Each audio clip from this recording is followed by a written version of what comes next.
You're now listening to Man the Rhyme Music. Aking pinangako na hindi ka iiwanan, pero ito ako ngayon may iba nang nililigawan. Umasa ka sa mga salitang aking ibinigas, hindi ito maitago. Nasasaktan ka ng sobrang wagas. Tanong sa akin kung siya ba ay may pagkukulang. Mahal wala sa'yo, kundi ako ang siyang nagkulang. Dahil ako'y nagpakatanga sa isang babae lamang, ikaw ay iniwan at sa iba nagpakaibang. Ngunit hanggang ngayon ikaw pa rin ang siyang nilalaman. Lubos ang aking pagsisisi nang ikaw ay aking iwanan. Kaya ngayon nag-iisa at hawak-hawak ang larawan. Sana ay hindi na lumingon at ikaw ang tinitigan. Mahal pa rin kita hanggang ngayon, ikaw pa rin ang nilalaman ng aking puso. At sinisigaw nitong damdana ay ganun pa din at hindi nagbabago. Na umaasa na tutuparin ang aking binitawang mga pangako.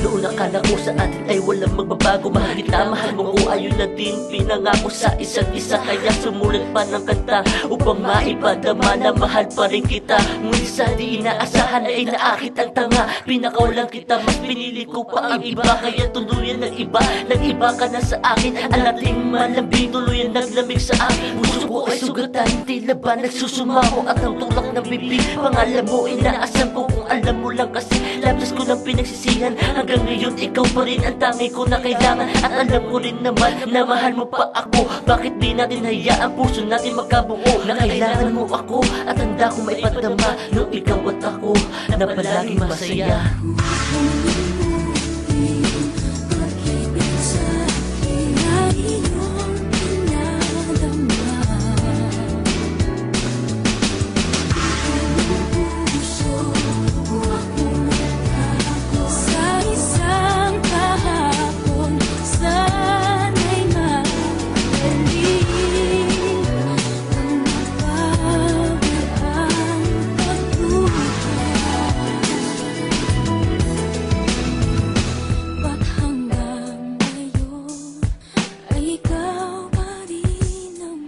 Hindi ako naging tapat, sinira ko ang lahat. Puso ko ngayon wasak at dulot mo ang lahat. Ang mga sakit at tapdi na para kong pinaligo. Luha kong pumapatak kahit pilitin kong itago. Hirap na ako, hanggang kailan pa ba ito? Hanggang kailan ko mararanasan ang mga bagay na ganito? Tanong ko lang sa iyo, mahal mo pa ba ako? At huwag mong ikubli sa galit ang sakit na natamo. At ngayon ako nagsisisi, sana patawadin. Sana huwag kang humanti at ang puso ko ay iyong wasakin. At muli natin ulitin ang lahat ng tayo pa. Ang kasalanan ginawa, ituloy mo na lang alaala. Na pwedeng maging gamot pag di na nakakayan. At siya muling naging sagot kapag muli mo naranasan ang sakit ng kahapon. Ang siyan sa ating magpapabangon, mga alaala masaya, huwag mo sana tong itapon.